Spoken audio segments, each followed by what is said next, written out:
ಹಾ ಗೈಸ್, ಎಲ್ರಿಗೂ ನಮಸ್ಕಾರ. Welcome to my channel Aditya Yash. Guys, ಈ ವಿಡಿಯೋದಲ್ಲಿ ಮಾರ್ಕೆಟಲ್ಲಿ ಲೇಟೆಸ್ಟ್ ಆಗಿ ಸ್ಯಾಮ್ಸಂಗ್ ಕಡೆಯಿಂದ ಬಿಡುಗಡೆ ಆಗಿರುವ 5G ಸ್ಮಾರ್ಟ್ಫೋನ್ ಬಗ್ಗೆ ಕನ್ನಡದಲ್ಲಿ ವಿವರಣೆ ಕೊಡ್ತಾ ಇದ್ದೀನಿ. ಸೊ ಹಾಗಾಗಿ ಈ ವಿಡಿಯೋನ ಕಂಪ್ಲೀಟ್ ಆಗಿ ನೋಡಿ. ಸೊ ತಡ ಮಾಡದೆ let's get into the video. ಈ ಲೇಟೆಸ್ಟ್ ಆಗಿ ಬಿಡುಗಡೆ ಆಗಿರುವ ಸ್ಯಾಮ್ಸಂಗ್ 5G ಫೋನ್ ಯಾವುದು ಅಂದರೆ ಅದೇ ಸ್ಯಾಮ್ಸಂಗ್ ಗ್ಯಾಲಕ್ಸಿ A55. ಸೊ ಹಾಗಾದರೆ ತಡ ಮಾಡದೆ ಈ ಫೋನಿನ ಸ್ಪೆಸಿಫಿಕೇಶನ್ ಬಗ್ಗೆ ಮಾತಾಡೋಣ ಬನ್ನಿ. ನಾನು ಈ ಫೋನಿನ ವಿವರಣೆ ಮಾಡೋ ಟೈಮಲ್ಲಿ ಸ್ಯಾಮ್ಸಂಗ್ ಅವರೇ ಹೇಳಿರೋ ಪ್ರಕಾರ ಈ ಫೋನ್ ಸುಮಾರು 42ರಿಂದ 43 ಸಾವಿರ ಪ್ರೈಸ್ ರೇಂಜಿಗೆ ಸೇಲ್ ಆಗಬಹುದು.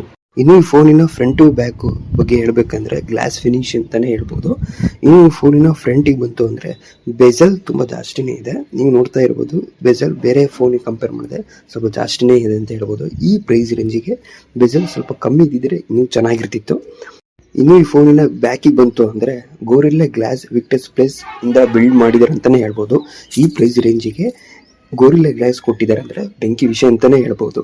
ಈ ಫೋನಿನ ಎಡ್ಜಿಗೆ ಬಂತು ಅಂದರೆ ಅಲ್ಯೂಮಿನಿಯಂ ಫ್ರೇಮಿಂದ ಬಿಲ್ಡ್ ಮಾಡಿದ್ದಾರೆ ಅಂತಾನೆ ಹೇಳ್ಬೋದು.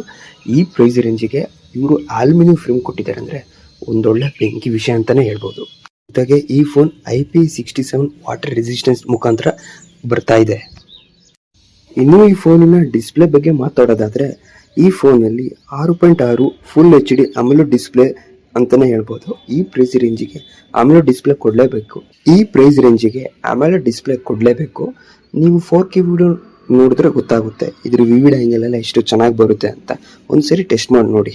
ಈ ಫೋನ್ 120 Hz ರಿಫ್ರೆಶ್ ರೇಟ್ ಒಂದಿಗೆ HDR10+ ಕೂಡ ಸಪೋರ್ಟ್ ಮಾಡುತ್ತೆ ಅಂತಾನೆ ಹೇಳ್ಬೋದು. ಈ ಫೋನಿನ ವೇರಿಯಂಟ್ ಬಗ್ಗೆ ಮಾತಾಡೋದಾದ್ರೆ ಅಟ್ ಪ್ರೆಸೆಂಟ್ ಈ phone 8GB RAM plus 256GB internal storage ಹಾಗೂ 12GB RAM plus 256 internal storage ಮುಖಾಂತರ ಸೇಲ್ ಆಗ್ತಾ ಇದೆ.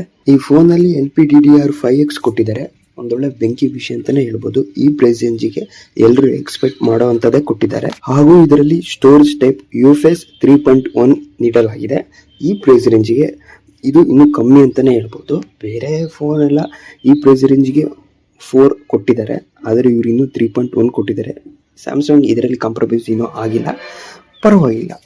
ಈ ಫೋನಿನ ಪ್ರೊಸೆಸರ್ ಬಗ್ಗೆ ಹೇಳೋದಾದರೆ ಈ ಫೋನಲ್ಲಿ ಸ್ಯಾಮ್ಸಂಗಿನ Exynos 1480 ಪ್ರೊಸೆಸರ್ ಇದೆ. ನನ್ನ ಪ್ರಕಾರ ಈ ಫೋನಿನ ಪ್ರೊಸೆಸರ್ ಒಂಥರ ಮಿಡ್ ಏರ್ ಅಥವಾ ಎಬೋ ಅವರೇಜ್ ಅಂತಾನೆ ಹೇಳ್ಬೋದು. ಈ ಪ್ರೈಸ್ ರೇಂಜಿಗೆ ಇವರು ಇನ್ನೂ ಪವರ್ಫುಲ್ ಇರೋ ಪ್ರೊಸೆಸರ್ ಕೊಡ್ಬೋದಿತ್ತು, ಯಾಕಂದರೆ ಬೇರೆ ಬ್ರ್ಯಾಂಡ್ಗಳೆಲ್ಲ ಈ ಪ್ರೈಸ್ ರೇಂಜಿಗೆ ಸ್ನ್ಯಾಪ್ಡ್ರಾಗನ್ 8 ಎಲ್ಲ ಕೊಡ್ತಾರೆ, ಆದರೆ ಇವರು ಇನ್ನೂ Exynos ಎಲ್ಲ ಇದ್ದಾರೆ.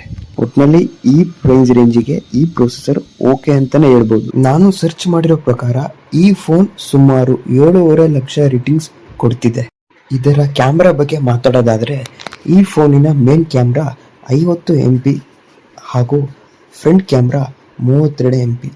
ಫ್ರಂಟ್ ಕ್ಯಾಮ್ರಾ 32 MP ಕೊಟ್ಟಿದ್ದಾರೆ. ಇದೊಳ್ಳೆ ಸೂಪರ್ ವಿಷಯ ಅಂತಾನೆ ಹೇಳ್ಬೋದು. ಇನ್ನು ಈ ಫೋನಲ್ಲಿ 5000 mAh ಬ್ಯಾಟ್ರಿ ಕೆಪಾಸಿಟಿ ಇದೆ ಹಾಗೂ Android 14 ಬೇಸ್ ಮೇಲೆ ರನ್ ಆಗ್ತಿರುವ ಸ್ಯಾಮ್ಸಂಗಿನ One UI 6.1 ಸಾಫ್ಟ್ವೇರ್ ಇದೆ ಮತ್ತು ಈ ಫೋನ್ ತುಂಬಾ ಸ್ಮೂತ್ ಆಗಿ ರನ್ ಆಗುತ್ತೆ ಅಂತಾನೆ ಹೇಳ್ಬೋದು. ಸೊ ಓವರ್ ಆಲ್ ಈ ಫೋನಿನ ಸ್ಪೆಸಿಫಿಕೇಶನ್ ತುಂಬಾ ಚೆನ್ನಾಗಿದೆ.